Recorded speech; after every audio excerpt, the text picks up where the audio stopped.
हाँ, so introduction के बाद हमारा first topic that is carbohydrates. Okay, तो कार्बोहाइड्रेट स्टार्ट करते हैं। Carbohydrates are primarily produced by plants. किससे प्रोड्यूस हो रहे हैं? प्लांट से, क्योंकि हम प्लांट ही तो खाते हैं। ओके, एंड और से एनिमल्स, तो एनिमल्स भी प्लांट खाते ही है। ओके, और अगर हम बोले नहीं सर वो तो कार्निवोर्स भी तो होते हैं, तो कार्निवोर्स जो हर्बीवोर्स होते हैं उसको खाते हैं और हर्बीवोर्स प्लांट्स को खाते हैं, तो इनडायरेक्टली तो तुम प्लांट ही खा रहे हो। कार्निवोर्स भी इनडायरेक्टली तो प्लांट ही खा रहे हैं ना, क्योंकि जो प्लांट खा रहे हैं उनको वो खाते हैं। तो जो प्लांट खा रहे हैं उनकी बॉडी किससे बनी हुई है? बेसिकली प्लांट से। तो हर्बीवोर्स की बॉडी प्लांट से बनी हुई है, कार्निवोर्स खा रहे हैं हर्बीवोर्स को, तो कार्निवोर्स की बॉडी भी किससे बनी हुई है? प्लांट से। हम भी खाते हैं क्या? प्लांट, तो प्लांट से ही बनी हुई है।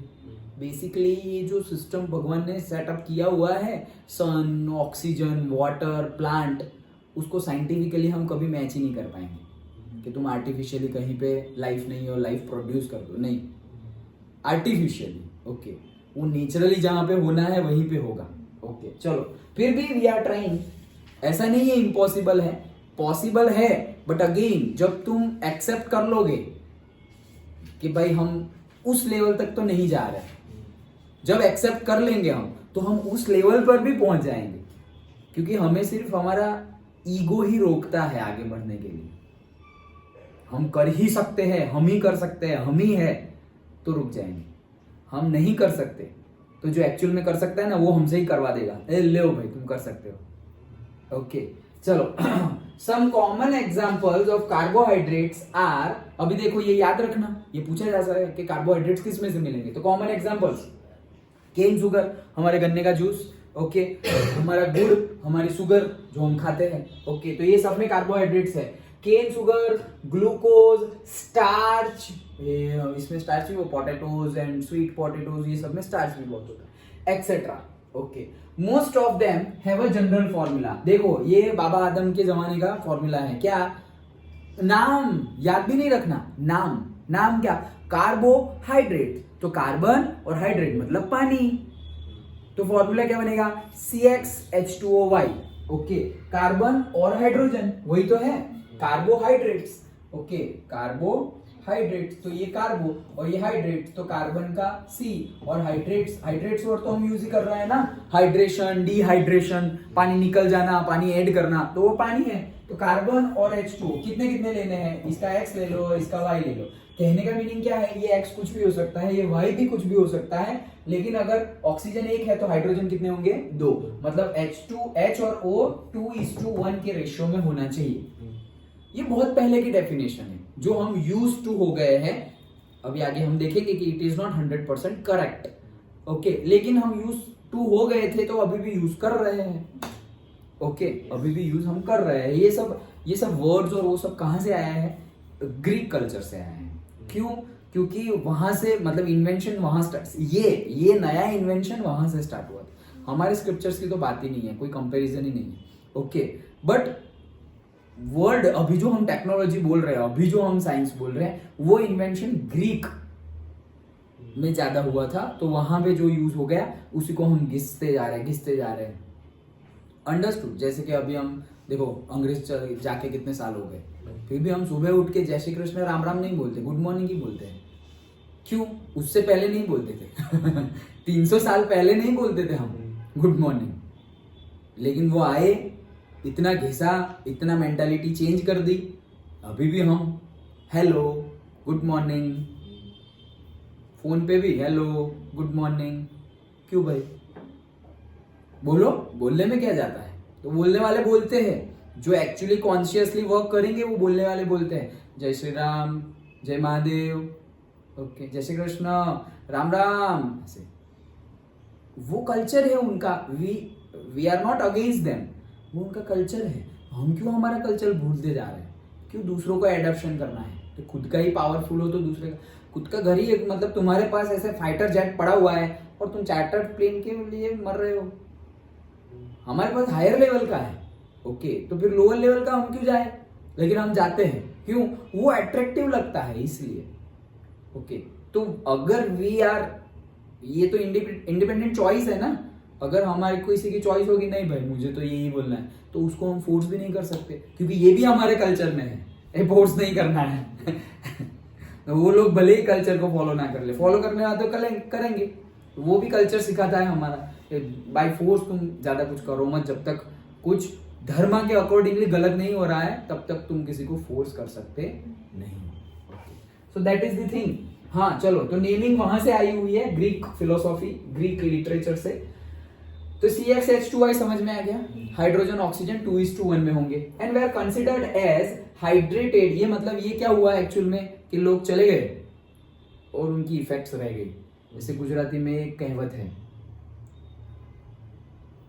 सांप गया लिसोटा रह गया, ऐसे मतलब जहां से स्नेक तो चला गया लेकिन उसके निशान अभी भी है कि ऐसे देख के ओ देखो यहाँ से सांप गया,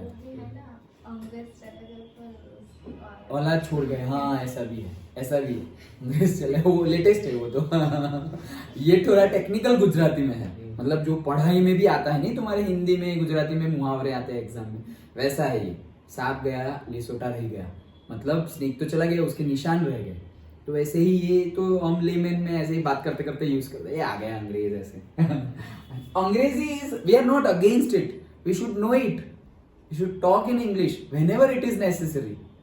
Otherwise, we have our own culture, we have our say mother tongue, we have our different कितनी लैंग्वेज है यार हमारे पास, मतलब इतनी लैंग्वेज कोई नेशन में नहीं होगी।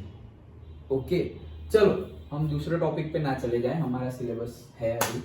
And were considered as hydrated of carbon where the name carbohydrates was derived. For example the molecular formula of glucose. देखो ग्लूकोज बचपन से हम 10th क्लास से तो देखते आ ही रहे हैं, C6H12O6। तो देखो CX 6 और Y में क्या है, वहां भी 6 है देखो, तो O6 है तो ये उसका डबल, तो देखो ना यहां से सेट हो गई ना। ओके तो फिट हो रहा है, fits into this general formula. Okay कैसे, देखो इसी को अलग तरीके से लिखा हुआ है, तो देखो H2 6 12, तो H12 हो गया 12 और O6 done. Okay so but all the compounds which fit into this formula may not be classified as carbohydrate। जो भी अंदर फिट हो जाए उसको हम ऐसा नहीं बोलेंगे ये कार्बोहाइड्रेट है, ये तो बहुत पहले की डेफिनेशन है, तो okay we are accepting it, but it is not the main definition कि जिसका फॉर्मूला CxH2OI हो उसको कार्बोहाइड्रेट बोलेंगे। ए नहीं भाई, wrong it is done. Okay we are accepting but it is not only criteria, but all the compound. ये तो देखा हमने, फॉर एग्जांपल एसिटिक एसिड ले लो, देखो हमारा एसिटिक एसिड और इथेनोइक एसिड, तो उसमें भी यही आ जाएगा। देखो गिनते हैं हम, लिखा हुआ होगा ना, लिखा हुआ ही है, देखो 2 कार्बन 2, हाइड्रोजन 3 और 1 4, तो देखो 2 2 4, और ऑक्सीजन 2 डन। तो ये भी फिट हो गया, देखो CxH2OY, X भी 2 और Y भी 2 फिट हो गया। बट ये नहीं है भाई, ये तो एसिड है, खट्टा लगता है, और ये लोग तो मीठे लगते हैं। ओके तो हमें पता है, तो ये जनरल फॉर्मूला वो इतना जनरल नहीं है कि उसको डेफिनेशन कंसीडर कर ले हम। Okay so that is, it is not the carbohydrate. Similarly the rhamnose, okay rhamnose जो है, अभी इसका फॉर्मूला देखो C6H12O5, C6 है, अभी Y क्या है तुम्हारा 5, तो H कितना होना चाहिए, 5 2 10, इसमें Y 5 है तो ये 2 5 10 होना चाहिए H, तो 10 नहीं है, कितने हैं 12 है, तो ये तो CxH2OY में फिट हो रहा नहीं है। देखो ये फिट हो रहा था लेकिन फिर भी वो नहीं है, और ये फिट नहीं हो रहा लेकिन फिर भी ये है, ये कार्बोहाइड्रेट्स है rhamnose. Okay is a carbohydrates but does not fit in this definition done. Okay तो तुम्हें बस अगर एग्जांपल भी देना हो, अगर इसमें पूछे right short note on carbohydrate और यही सब चीजें लिखनी हो, तो तुम्हें स्टार्ट ही ऐसे करना है कि कार्बोहाइड्रेट, वहीं से वर्ड आया है कार्बन और हाइड्रेटेड कार्बन, और जनरल फॉर्मूला CxH2OY। लेकिन this is not, this is very starting phase general formula, so in that say glucose fits in this category CxH2OY में C6H12O6। okay but say remnose does not fit in this general formula, but it is carbohydrate, and acetic acid or ethanoic acid fits in this formula, but we know that it is acid, it is not carbohydrate done। okay तो वही चीज हमने देखी। a large number of their reactions have shown that they contain specific functional groups. तो भाई बहुत ज्यादा हमने अभी स्टडी किया भाई, तो है क्या यार डेफिनेशन जनरल एक्चुअली, जैसे तुम बोल दो कि अल्केन तो CnH2n+2, अभी उसमें कोई एक्सेप्शन नहीं है, सारे अल्केन में CnH2n+2 ही होगा, अल्कीन में CnH2n होगा और अल्काइन में CnH2n-2 ही होगा। ये जनरल फॉर्मूला, उसी को तो जनरल फॉर्मूला बोलेंगे। इसमें तो ये क्या है यार, ये है फिर भी नहीं है और ये नहीं है फिर भी है, ऐसी चीजें हो रही है। ओके, तो इसको डिफाइंड कैसे करें, तो वही चीज बहुत ज्यादा स्टडी हुई और उसमें पता चला कि बहुत सारे फंक्शनल ग्रुप्स है इसके अंदर। कौन से है वो आगे जाके हम देखेंगे, जैसे अल्डिहाइड है, कीटोन है, ओके, डिफरेंट। अच्छा, so chemically the carbohydrates may be defined as optically active, यहां से डेफिनेशन ओरिजिनल अभी आज के टाइम की डेफिनेशन। ओके, कार्बोहाइड्रेट्स कैसे may be defined as the optically active polyhydroxy aldehydes or ketones or the compounds which produce such units on hydrolysis. Understood? फिर से definition पढ़ते हैं। आज की डेट में कार्बोहाइड्रेट्स किसे बोलेंगे, आज की डेट में कार्बोहाइड्रेट्स किसे बोलेंगे? पहला क्राइटेरिया ये कि वो ऑप्टिकली एक्टिव होते हैं। ये क्या है, अभी थोड़े टाइम पहले ही हमने डिस्कस किया था, याद हो तो, लीवो एंड डेक्स्ट्रो, याद आया? ऑप्टिकली एक्टिव थोड़े टाइम पहले ही हमने डिस्कस किया था कि उसको तुमने रखा है और तुम इसके ऊपर रे, एक ही प्लेन में एक रे इंसिडेंट करवा रहे हो, तो याद करो ट्रिक विधि थी, लेफ्ट लियो राइट डेक्स्ट्रो।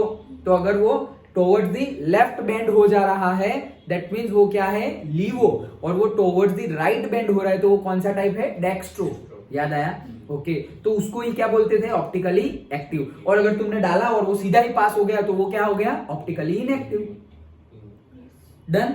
तो ये तो हमारी आज की डेफिनेशन कार्बोहाइड्रेट की, उसका पहला पॉइंट क्या, जो कार्बोहाइड्रेट्स है वो ऑप्टिकली एक्टिव है। डन। अच्छा, कार्बोहाइड्रेट ऑप्टिकली एक्टिव होता है। पॉलीहाइड्रोक्सी क्यों बोल रहे हैं, पॉलीहाइड्रोक्सी मतलब इसमें एक से ज्यादा OH ग्रुप होते हैं। अभी हम जब स्ट्रक्चर देखेंगे तो तुम्हें पता चलेगा कि भाई 3 3 4 4 5 5 6 6 OH लगे हुए हैं, तो इसीलिए एक होगा तो मोनो बोलेंगे, डाई ट्राई टेट्रा, बहुत सारे हैं तो फिर लगा दिया पोली, बात खत्म।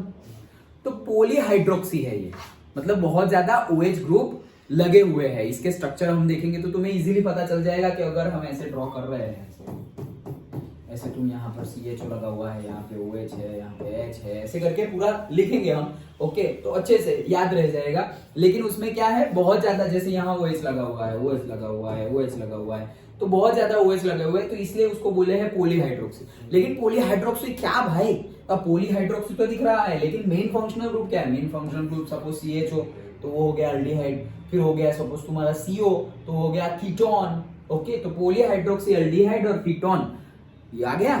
क्या क्या समझा, ऑप्टिकली एक्टिव, पॉलीहाइड्रोक्सी, अल्डिहाइड और कीटोन होते हैं। दूसरा, तीसरा वो ऐसे है जिसमें से मतलब हाइड्रोलिसिस करके मिलते, देखो the compounds which produce such units, मतलब जिसमें से ये बने, ये बने कहां से बने, वो कंपाउंड में से बने। कैसे बने, ऑन हाइड्रोलिसिस। ये क्या बात हुई, अरे सिंपल है, ऐसा समझो जैसे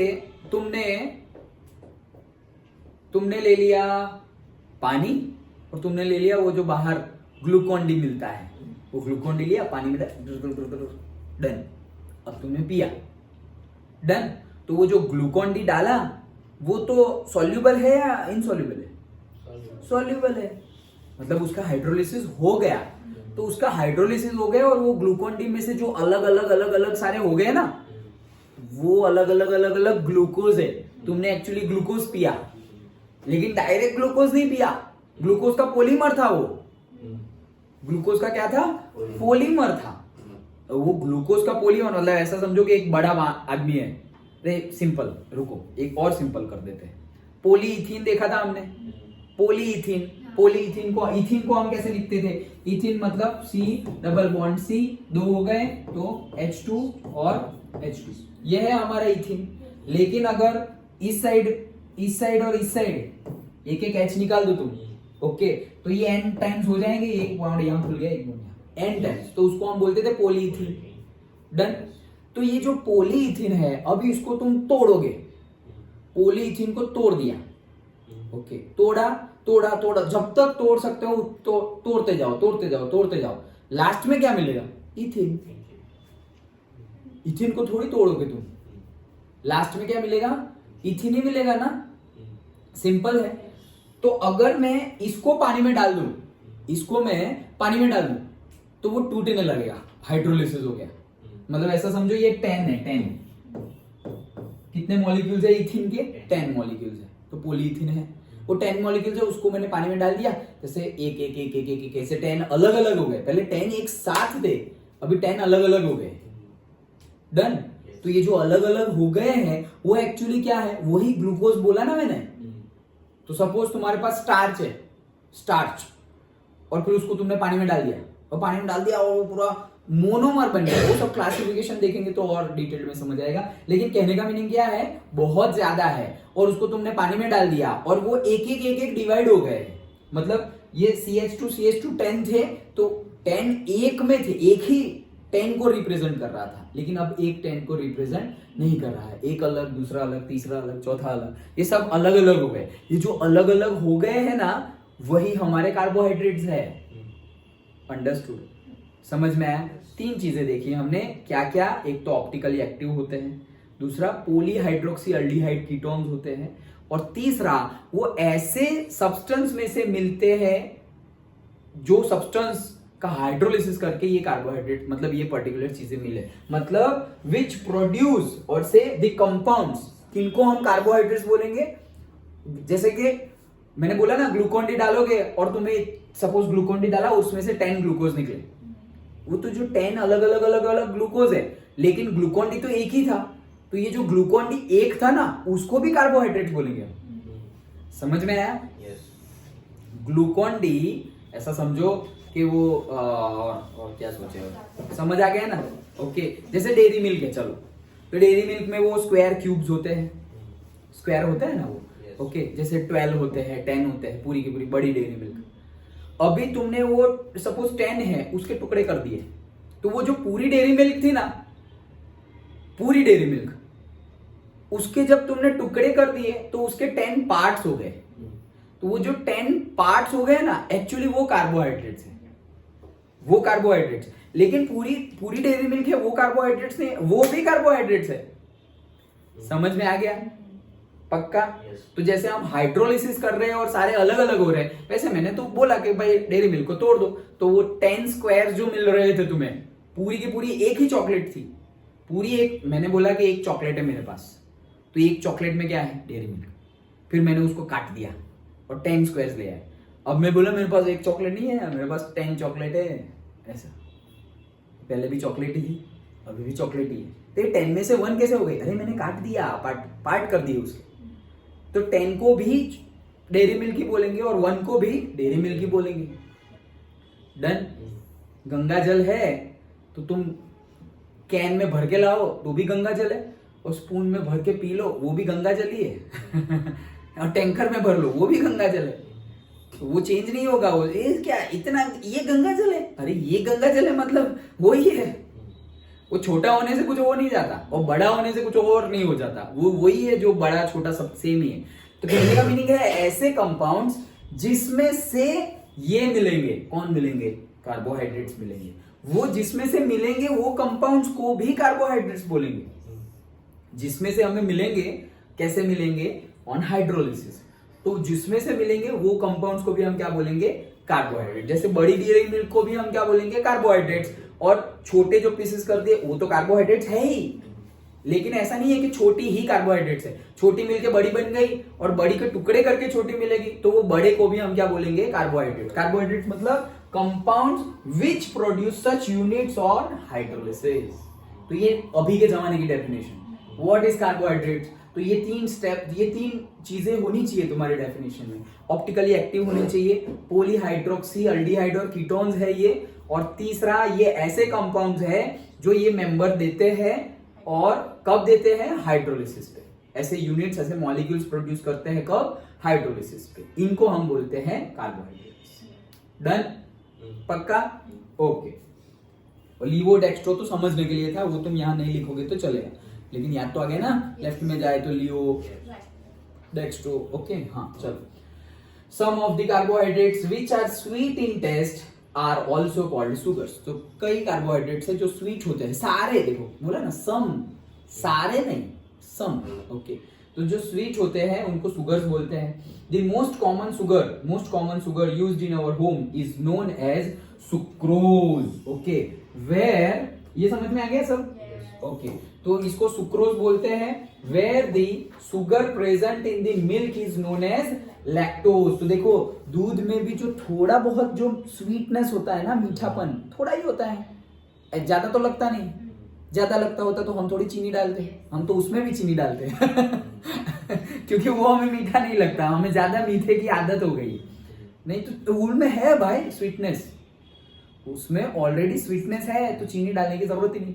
चीनी तो चीनी, हम जो माल्ट बेस्ड पाउडर डालते हैं चॉकलेट वॉकलेट वाला, वो तो पूरा चीनी है, वो तो पूरा चीनी है। तो वो डालेंगे तो भी चीनी डालेंगे एक्स्ट्रा। सोचो, तो हम सिर्फ शुगर पी रहे हैं, मिल्क के न्यूट्रिशन तो साइड पे ही रह गए, ओके। तो वैसा नहीं पीना है, ये सब समझ में आया। उसके बाद वैसा मैंने बंद कर दिया, अभी नहीं बंद किया, बहुत टाइम हो गया, मतलब से 6-7 साल हो गए।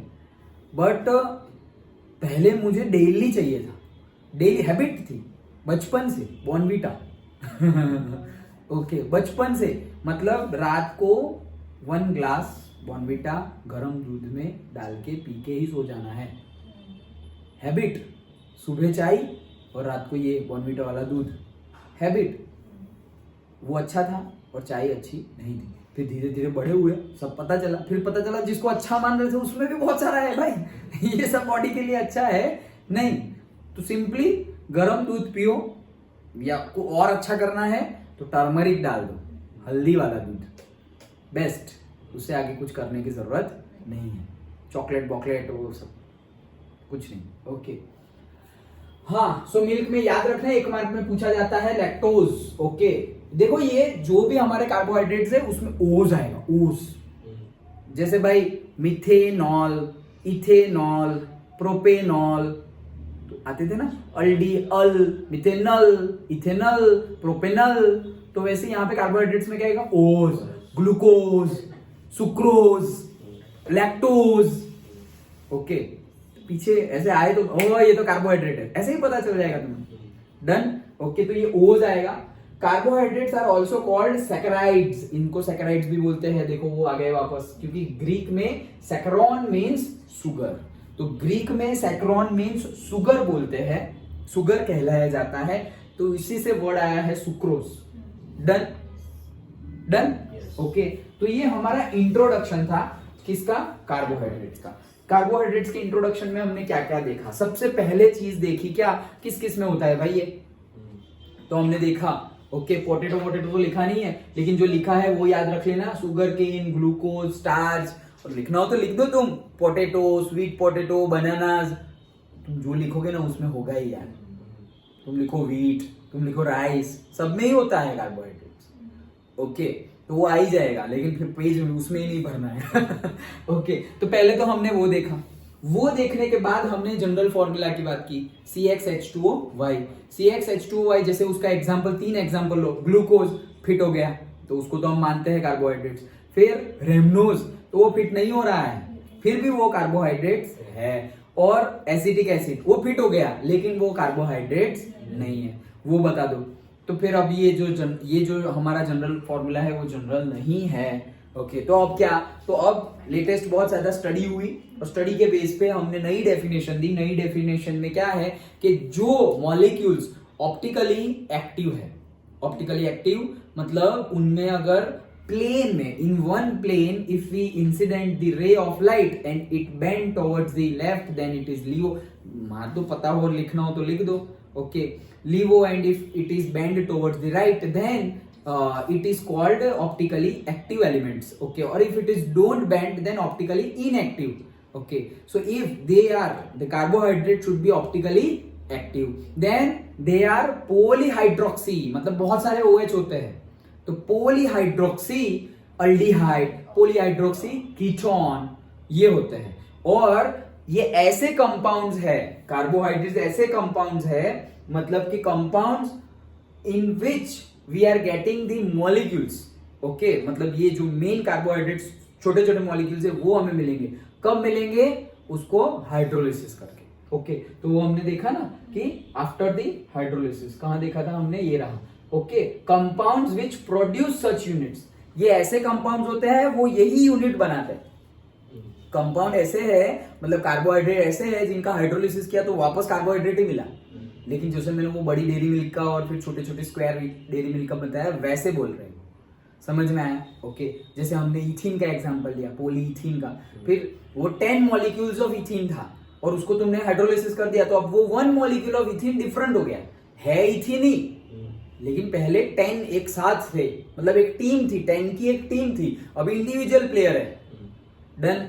ओके, वैसे। और फिर वो टेस्ट में कैसे होते हैं वो, तो भाई सम आर स्वीट, ओके, उनको शुगर भी बोलते हैं, और जो हम जिसको शुगर बोलते हैं उसको एक्चुअली क्या है, उसका नाम सुक्रोज। ओके, और ये सब नाम आए कहां से? तो सैकेराइड्स। ओके, ग्रीक में ये रहा, carbohydrates are also known as saccharides. क्यों? क्योंकि सैकेरॉन का मीनिंग होता है शुगर ग्रीक में, और मिल्क में कौन सा होता है वो भी याद रखना, लैक्टोज। और क्या याद रखोगे कि ओज आता है, उसके फाइनल में क्या आता है? ओज। Okay, lactose, sucrose, glucose, fructose, okay, like that. तो ये हमारा था इंट्रोडक्शन ऑफ कार्बोहाइड्रेट्स। समझ में आ गया? पक्का ना? ओके।